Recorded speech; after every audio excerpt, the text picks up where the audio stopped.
Assalamualaikum Pak. Selamat pagi Waalaikumsalam. Pak. Pagi juga. Ya, apa kabar hari ini Pak? Sehat, alhamdulillah. Ya, baik Bapak, sebelumnya saya mengucapkan terima kasih. Alhamdulillah hari ini Bapak memiliki keluangan waktu ya, sehingga kami hari ini bertujuan ingin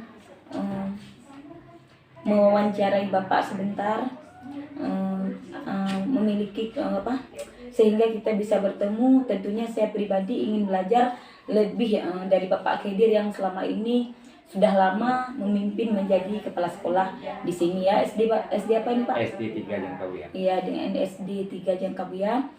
Saya dari SMP Negeri 1 Banda 2 Pak. Baik Pak, terkait tugas saya calon guru penggerak di angkatan 8 dalam modul kami, yaitu di modul 3.1 terkait demonstrasi kontekstual pengambilan keputusan. Di sana kami disuruh mewawancarai kepala sekolah untuk mendatangi wawancara kepala sekolah di tempat sekolah yang lain, bukan di tempat sekolah kami ya Pak ya. Jadi pengambilan keputusan ini menyangkut dengan nilai-nilai kebajikan, terutama sebagai Bapak kepala sekolah. Nah khususnya Pak Khadir ini yang sudah menjadi kepala sekolah dalam waktu yang lama ya Pak ya. Berapa lama sudah Pak? 6 tahun sudah Pak ya, berarti sudah lumayan cukup lama ya Pak. Tentunya memiliki pengalaman yang real dan sangat luar biasa yang Bapak pedomani. Nah kira-kira Bapak, saya ingin menanyakan beberapa pertanyaan nih Pak. Bagaimana Pak? Siap. Iya. Baik, selama ini bagaimana Bapak dapat mengidentifikasi kasus-kasus yang merupakan dilema ITK atau bujukan moral di sekolah Bapak Pak? Bahwa sejauh ini saya tidak memerlukan individu secara khusus. Iya. Namun saya akan mempelajari dan menyimpulkan terhadap kasus-kasus yang terjadi di sekolah. Iya. Berarti Bapak mencari tahunya dari siswa-siswa Bapak sendiri ya, yang bagaimana kasus-kasus yang terjadi di sekolah Bapak. Karena tergantung daerah juga ya. Kalau kita daerahnya dekat dengan laut, jadi lain lagi siswanya kita. Dekat dengan gunung, lain lagi permasalahannya, begitu Pak ya. Jadi selanjutnya, selama ini bagaimana Bapak menjalankan pengambilan keputusan di sekolah Bapak, terutama untuk kasus-kasus di mana ada dua kepentingan yang sama-sama benar atau sama-sama mengandung nilai kebajikan dengan siswa Bapak?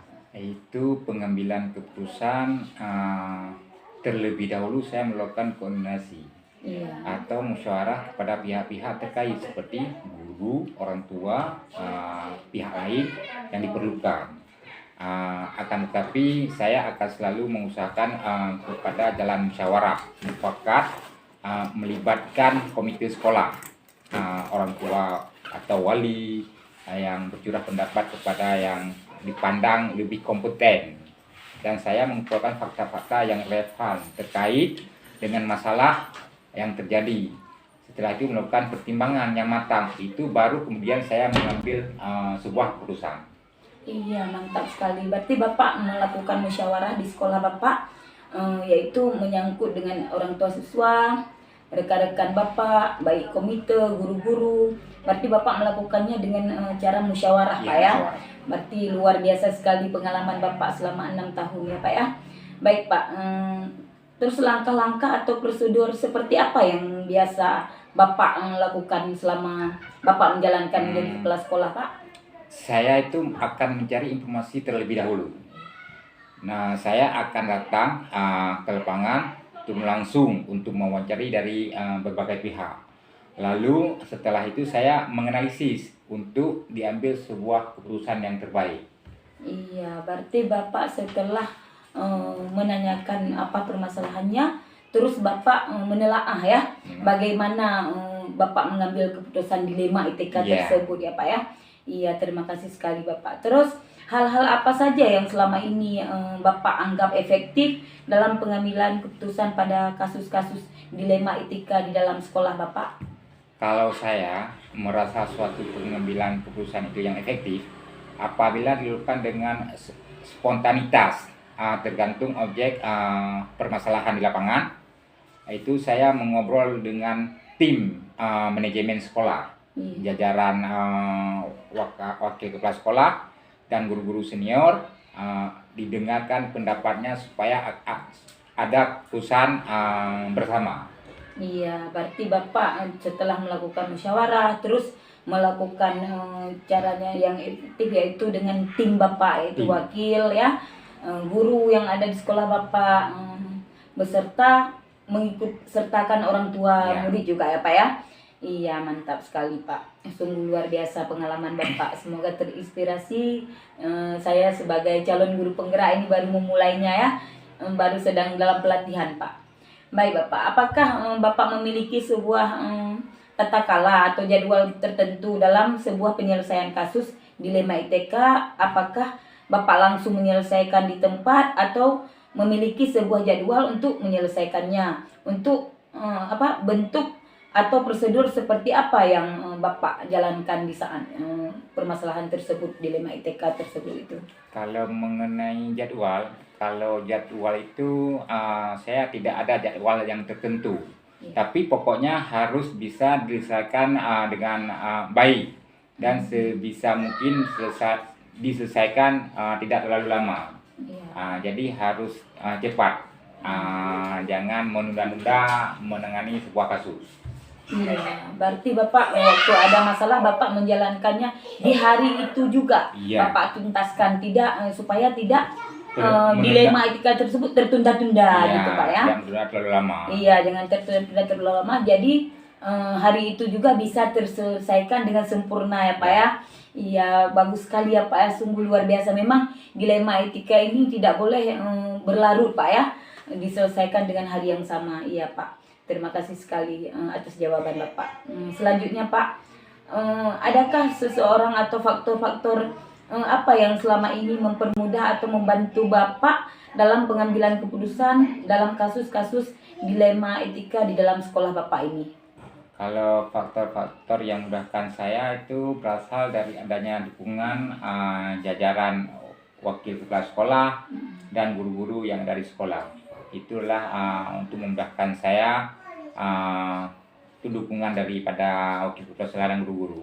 Iya, berarti baik. Menyelesaikan sebuah kasus atau masalah. Iya, berarti Bapak mengambil keputusan yaitu dengan Musyawarah. sharing ya, Ya, musyawarah sharing. dengan guru-guru Bapak, wakil, baik pokoknya anggota yang ada di Di sekolah Bapak. Iya, mantap sekali Pak. Bapak memang sungguh luar biasa ya. Pengalaman Bapak yang sudah Bapak ampuh selama 6 tahun. Saya sangat terinspirasi. Semoga kami ini dapat berjalan dengan baik Pak.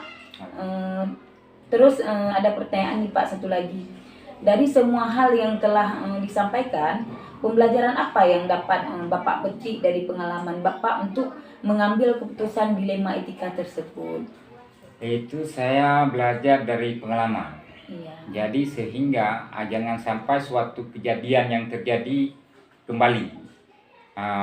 Kita boleh selesaikan mengambil teori, namun kita tidak bisa pukul rata suatu kejadian. Kalau teori kan berbeda dengan praktik di lapangan. Iya, iya. Jadi kita belajar dari pengalaman. Iya. Berarti Bapak belajarnya dari pengalaman yang ada di sekolah Bapak. Karena menurut kita bilang tadi, karena kalau kita sekolahnya dekat laut ya, pengalaman Ya. kita berbeda ya Pak ya. Karena muridnya beda karakter. Terus kalau dekat dengan gunung juga berbeda karakter. Bapak di sini dekat dengan laut. Jadi karakter siswanya ya berbeda juga ya Pak ya. Suaranya agak terlalu keras ya kan? Iya, Tidak berarti biasa. iya.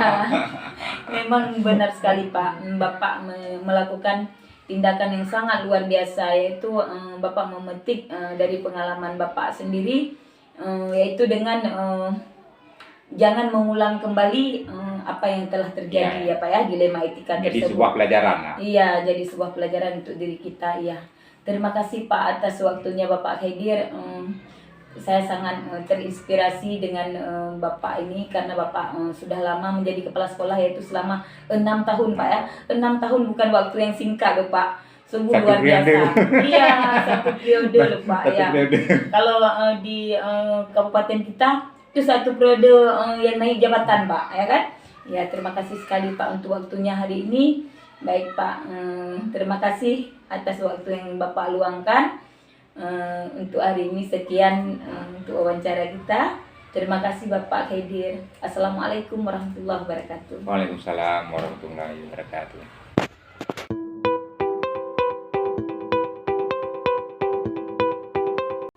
Assalamualaikum Bu Eka. Baik Bu, kedatangan saya ke sini yaitu kami ingin wawancara dengan Ibu yaitu terkait saya calon guru penggerak angkatan 8 gitu ya. Jadi modul 3.1 ini di demonstrasi kontekstual kami harus mewawancarai kepala sekolah di sekolah yang lain gitu. Jadi saya mendatangi Ibu yaitu di SD apa ini Bu? SD 8 Banda 2. Iya, di SD Negeri 8 Banda 2 ya. Iya, bahwa di sana kami disuruh wawancari dalam mengambil keputusan berbasis nilai-nilai kebajikan nantinya, terutama sebagai ibu yang ibu embankan sebagai kepala sekolah gitu ya. Nah, khususnya ibu ini yang sudah menjadi kepala sekolah selama berapa tahun Bu? Terima kasih Bu Ella. Saya menjadi kepala sekolah itu kurang lebih mau 2 tahun. 2 tahun Jadi ya. ini sekolah yang kedua. Oh iya Bu, berarti ini sekolah yang yang kedua yang ibu embankan juga sebagai kepala sekolah ya Bu ya. Jadi saya datang kemari, saya ingin mewawancarai pengalaman ibu yang real ya, yang ibu dapatkan di sekolah ibu gitu, baik di sekolah yang lama maupun di sekolah yang ibu embankan sekarang gitu ya. Baik Bu, ini kita lanjut ke pertanyaan yang pertama. Baik Bu, selama ini bagaimana Ibu dapat mengidentifikasi kasus-kasus yang merupakan dilema etika atau bujukan moral di sekolah Ibu yang Ibu hadapi? Kalau berbicara Dilema etika mengidentifikasi masalah itu, ini kan sekolah dasar ya, sekolah dasar. Hal yang sering terjadi memang benar dilema etika itu memang kurang ya, berkarakter. Pemerintah pun selalu menekankan ya siswa-siswa kita untuk berkarakter gitu kan, juga di pelajaran program Pancasila gitu kan. Kalau misalnya di sekolah yang sering kita lihat itu adalah anak-anak sering misalnya akibat bermain-main sehingga menjadi salah paham atau berkata-kata mengejek ya, lebih ke bully sih seperti itu. Iya, berarti Bu di SD Ibu sering anak-anak sering ke berantem, yaitu membulikan kawan-kawannya gitu Bu ya. Iya, luar biasa Ibu pengalaman Ibu di SD. Terus selama ini bagaimana Ibu menjalankan pengambilan keputusan di sekolah Ibu, terutama untuk kasus-kasus di mana ada dua kepentingan yang sama-sama benar gitu, atau sama-sama mengandung nilai kebajikan? Bagaimana itu? Kalau dalam konteks anak-anak contoh misalnya mereka dari berbicara sehingga menyakiti hati temannya sehingga bertengkar gitu kan. Nah ini kan ketika kita tahu permasalahan itu kan kita panggil gitu. Ketika kita panggil, kita telusuri nih apa sih yang terjadi, bagaimana sih tadi permasalahannya. Jadi si anak pasti membenarkan diri saya, Bu, betul dia nih, kata si A, kata si B dia nih Bu yang salah. Nah, di sini kita perlu cara bagaimana ya membuat si anak itu tidak lagi mengulang, dan bagaimana kita mengidentifikasi masalah itu. Kita tanya dulu. Nah, setelah kita tahu, baru kita cari solusinya. Iya, berarti ya Ibu mencari solusinya, Ibu memanggil wali. Iya. Wali. Tidak, Bu Ella. Jadi ketika hal itu terjadi, misalnya di dalam kelas, kan, guru kelasnya itu pasti tahu, ya, pasti tahu. Nah, ketika mereka guru kelasnya tahu, pasti mereka memanggil si anak tersebut untuk menanyakan permasalahan apa masalahnya sebenarnya. Si A sudah menjawab, si B juga sudah menjawab. Di situ juga saya turut andil, melihat dan mendengarkan permasalahan yang mereka alami. Kita tidak memanggil pihak luar dulu, misalnya orang tuanya. Kita lihat dulu masalahnya seperti apa. Kalau hanya masalah sepele, kita tidak perlu untuk melibatkan orang tuanya. Arti Ibu melibatkan kawan rekan Ibu dulu yang mengajar di dalam kelas Ibu ya, karena di kelas SD kita kan guru kelas ya Bu, Iya. ya. Jadi tahu sikap dan karakter siswa itu tersebut Iya. ya. Paling kita Iya. libatkan Bu adalah nanti pada saat misalnya ini kan ada parenting nih, nanti di saat pembagian rapor atau momen-momen tertentu kita kan perlu untuk mengatakan atau kita nanti pasti akan membicarakan seperti apa sih anaknya sekarang, tolong Bu dipantau gitu. Kita tidak kasih tahu kasus langsung gitu. Bu, dia ini kurangnya di sini gitu. Jadi tolong Ibu pantau bekerja sama, bukan berarti kita tidak memanggil orang tua tidak bekerja sama ya dengan orang tua. Karena ada hal-hal yang kecil ya yang harusnya Yang kita tidak perlu ikut, iya. bisa kita tangani, kita rasanya tidak perlu harus panggil nih orang tuanya. Saya pikir tidak gitu. Nanti kalau Ibu menyelesaikan kasus tersebut, apabila Ibu anggap itu cuma masalah yang bisa Ibu atasi di sekolah, Ibu selesaikan Iya, selesaikan di itulah sekolah tugas kita. tanpa ya, Itulah tanpa tugas kita, orang tua ya. sendiri. Tugas kita PR yang terbesar itu lah. Iya. Ya di rumah yang orang tua sudah membentuk karakternya juga sama ya. Di sini juga tugas kita sebagai orang tuanya di sini juga sama halnya, ya kan? Jadi saya pikir kalau misalnya tidak terlalu rumit, tidak perlu mengambil orang tua. Iya, luar biasa Ibu pengalaman Ibu ya. Saya sangat terinspirasi sekali ini dengan pengalaman-pengalaman Ibu. Baik, selanjutnya langkah-langkah atau prosedur seperti apa yang bisa Ibu lakukan selama ini?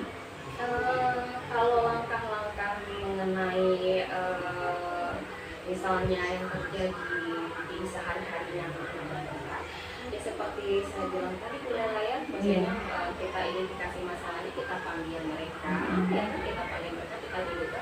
Ini posisinya tidak hanya saya, tetapi di sini ada guru kelasnya, ya kan, ada anak-anaknya. Nah, itu yang kita lakukan pun ketika kita panggil mereka pun satu-satu kita tanya gitu, karena nanti mereka akan membenarkan diri masing-masing Iya, gitu. karena kan dia pasti bilang dia sendiri yang benar, terus si siswa yang lain juga dia sendiri yang benar gitu. Iya. Itulah dituntut kita harus memahami ya, harus memahami si karakter anak-anak seperti apa, biar nantinya apa yang kita ambil keputusannya itu tidak salah, gitu.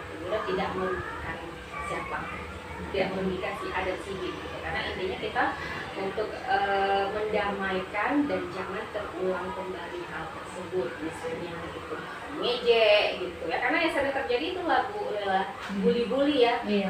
Udah bilang bawa nama ayah, nama mama gitu kan, itu yang sering terjadi kalau di SD gitu. Kalau Masih misalnya kecil. bertengkar yang untuk main fisik itu jarang gitu ya, paling nolak yang nggak tidak yang fatal gitu. Jadi insya Allah bisa lah kita tangani sih. Karena dia umurnya masih di bawah umur gitu Bu, ya. Iya. Terus hal apa saja yang selama ini Ibu anggap efektif dalam pengambilan keputusan pada kasus-kasus dilema etika itu yang Ibu ambil? Kalau hal-hal yang efektif itu ya sesuai dengan apa yang kita lakukan, itu seperti saya bilang lagi tadi Bu ya, ketika hal itu terjadi ya dipanggil, Dipanggil ke dalam kantor dengan tidak mengganggu jam belajarnya gitu, karena kan pada saat mereka misalnya tidak di dalam ruangan. tidak di dalam ruangan gitu, tetapi mereka kita panggil face to face ya kan, kita panggil istilahnya khusus gitu, tetapi dengan tidak meninggalkan atau tidak merugikan anak-anak yang sedang belajar di dalam kelas. Iya, berarti itu yang Ibu lakukan hal efektif, yaitu tidak di dalam kelas Bu ya. Jadi memanggilnya ke dalam ruangan guru maupun di dalam ruang kepala sekolah. Baik Bu. Hal-hal apa saja yang selama ini merupakan tantangan dalam pengambilan keputusan pada kasus-kasus dilema etika yang Ibu terapkan di sekolah, tantangannya gitu? Tantangannya sih kalau mengambil keputusan pasti ada yang pro dan kontra gitu ya. Pasti misalnya ya pertama dulu tantangannya kan kita ini mau cari tahu siapa yang benar masalahnya, karena kan pada saat itu ya kan mereka membenarkan misalnya si A dan si B benar nih, kita panggil saksi ya kan, anak misal temannya kan ada yang melihat kita kita tanya apakah benar yang dia bilang si A, apakah benar yang si B bilang gitu kan. Nah seperti itu Oh iya, berarti sangat luar biasa ya Ibu dalam menanggapi kasus-kasus dilema etika di sekolah Ibu ya, Bu ya. Kalau dilema lagi kan Bu Lela, Mm. dilema karena apa gitu ya? Kita sebagai orang tuanya di sini gitu ya, Iya. yang harus kita bentuk itu adalah etika dan karakter gitu ya. Ketika anak-anak punya etika dan karakter, saya pikir semuanya akan mudah, gitu. Akan mudah. Karena mereka paham dulu, karena mereka itu tidak hanya sekolah, misalnya udah sekolah habis enggak, tapi dia mereka ngaji juga. Nah disinilah sering kita berikan guyonan, bercandaan, misalnya di saat bercanda, tapi sering dikasih nasihat. Intinya kalau anak SD itu harus mulut harus merepet lah Bu. Artinya merepet bukan apa, tetapi Demi kebaikan. sering-seringlah selalu dan tidak capek-capeknya selalu kita bilang ke anak-anak, kita ingatkan, kita contohkan gitu. Karena anak-anak Yang dia, nomor dini ya. dia harus kita contohkan, harus selalu kita bilang. Padahal udah kita bilang ini kan ada orang kadang-kadang capek dia harus ngomong itu aja. Itu aja terus dilakukan lagi. Itulah tugas kita. Jangan bilang capek karena memang kita pada saat usia seperti itu memang kita harus sering-sering bilang gitu. Ya mereka apa yang kita ngomongin sering itu kan mereka ini ya, maksudnya save di sini ya, simpan di sini ya. Di memori dia. Jadi jangan bosan-bosan lah kita ngikutin. Iya, luar biasa. Memang SD ini kita sering melakukan hal yang sama Bu ya, Iya. dalam mengingatkan baik Bu. Apakah Ibu memiliki sebuah tata cara atau jadwal tertentu dalam sebuah penyelesaian kasus dilema etika? Apakah Ibu langsung menyelesaikan di tempat atau memiliki sebuah jadwal yang menyelesaikannya, bentuk atau prosedur seperti apa yang Ibu jalankan gitu? Apa Ibu selesaikan hari itu juga begitu? Karena kita ini berbicara di sekolah dasar ya Bu, kalau sekolah menengah pertama itu mungkin ada bimbingan konselingnya ya, yang ketika dia tidak bisa ditangani misalnya oleh wali kelasnya, dia bisa di share ke guru BK-nya ya. Nah, di sini kita harus bekerja sama lah, artinya harus bekerja sama dalam artian apa ya? Antara guru dengan semua ya. Antara segenap yang bertugas di sini lah, guru kepala sekolah. Ibu biasanya ada termasuk komite gitu? Ya. Ya. Kalau misalnya komite, bolehlah kalau misalnya kita anggap permasalahan itu tidak bisa diikutin, nggak usah melibatkan komite. Kalau saya pikir bukan dalam artinya melibatkan begini ya, bolehlah, maksudnya dalam hal itu mungkin kita tidak perlu untuk memanggil komite, tetapi kita tetap sharing sama komite hal-hal apa yang terjadi di sekolah, bagaimana kelanjutannya, apa permasalahan kita kasih tahu. Tetapi pada saat itu misalnya ini ada waktu khusus, tidak pada saat mereka misalnya ini terjadi ya, kalau kami ya langsung memanggil.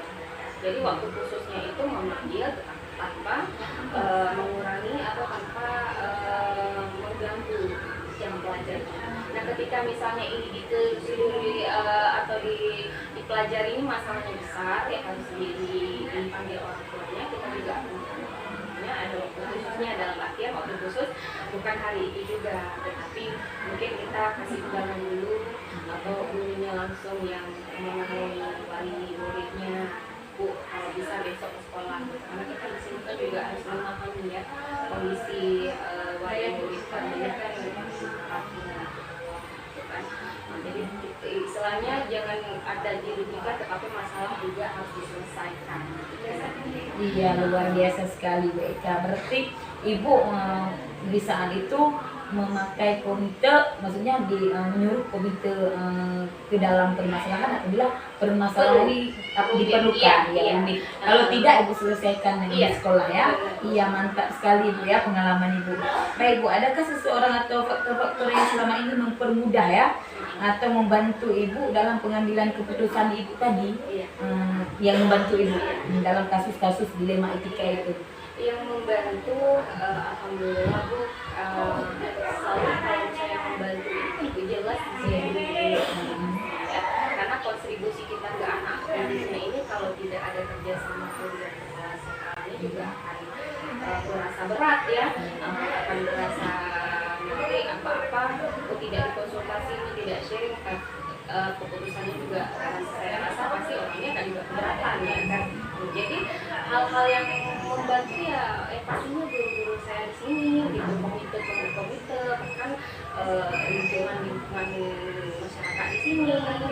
Bahkan kadang-kadang dari pihak ibu kantinnya kan orang di sini juga ya, mereka juga memantau bagaimana nanti dia melapor lagi ke saya, bisa sharing kami lagi, itu sangat membantu. Intinya segala urusan masalah guru, segala apa ya, stakeholder sangat membantu kami di sini. Luar biasa. Walaupun ada pro kontra ya Bu Ella ya, yang namanya mengambil kebijakan itu kan kita nggak boleh egois ya, Iya. nggak boleh mementingkan inginnya kita, ya kan? Diri sendiri kita ya. Iya, tetapi pasti kita mendengarkan Aspirasi dari guru. mereka, guru kita sharing, oh ini berarti keputusannya yang ini kita ambil, sehingga keputusan yang kita ambil pun akan merasa nyaman semua. Ya, luar biasa. Berarti Ibu tidak menerapkan dengan siswa saja ya, Iya. dengan guru-guru dan rekan-rekan yang wali bawahan siswanya. Ibu kan, rekan-rekan guru. Berarti Ibu saling musyawarah ya, Iya. apapun ceritanya, baik dengan permasalahan dengan siswa maupun antar guru gitu Bu ya. Iya, terima kasih sekali Bu. Ini ada pertanyaan satu lagi Iya. Bu ya. Dari semua hal yang telah Ibu sampaikan, saya sangat terinspirasi ya, karena luar biasa sekali pengalaman Ibu, biarpun Ibu hanya baru ya, baru beberapa tahun, tapi insya Allah dengan pengalaman yang saya dengarkan, kayaknya Ibu sudah lama begitu jadi kepala sekolah. Padahal baru ya, tapi pengalaman Ibu luar biasa. Walaupun maaf ini walaupun misalnya baru dua tahun, mau hampir 2 tahun ya kan, kalau berbicara pengalaman kurang memang, mungkin kan karena waktu itulah yang mengajarkan kita ya, pengalaman seiring berjalannya waktu, ada masalah-masalah itulah yang mendewasakan kita gitu kan. Tetapi saya mencoba untuk menjadi lebih baik, mencoba untuk berjalan sesuatu. Terus ini bukan bagaimana ini apa yang dapat Ibu petik ya dari pengalaman Ibu mengambil keputusan dilema etika tersebut. Apa saja hal yang bisa Ibu petik, yang bisa Ibu inspirasikan kepada saya lebih semangat lagi saya ini? Kalau berbicara apa ya, pengalaman yang sudah saya kasih ke Bu, sharing ke Bu Lela itu kan intinya saya pribadi selaku kepala sekolah ya, ini harus membangun dulu udara atau harus membangun dulu aura positif lah ya, membangun dengan guru-gurunya ini sehingga pembelajaran di sekolah menyenangkan ya kan, transparansi dengan guru sehingga tidak ada yang tertutup-tutupin, sehingga maksudnya dalam konteks ini ya, maksudnya kita sama-sama di sini. Walaupun saya sebagai kepala sekolah gitu ya, tetapi di sini adil sangat ini karena mereka, karena guru kita yang menjadi keberhasilan sebuah sekolah ini dan didukung juga dengan saya gitu. Jadi dalam artian di sini harus bekerja sama demi membangun sekolah yang lebih baik. Iya, terima kasih sekali Bu Eka ya. Sungguh luar biasa pengalaman Ibu, dan yang dapat saya petik dari Ibu pengalaman yang sangat luar biasa ya Bu ya. Jadi terima kasih atas waktu untuk wawancara hari ini Bu. Sama-sama Bu. Saya juga minta maaf apabila banyak mungkin tidak tepat sasaran yang saya jawab ya. Ini atas kekurangan saya juga saya minta maaf. Enggak Bu, alhamdulillah sungguh luar biasa, sangat terjawab semuanya ya Bu ya. Terima kasih Bu Eka. Assalamualaikum warahmatullahi wabarakatuh. Waalaikumsalam warahmatullahi wabarakatuh.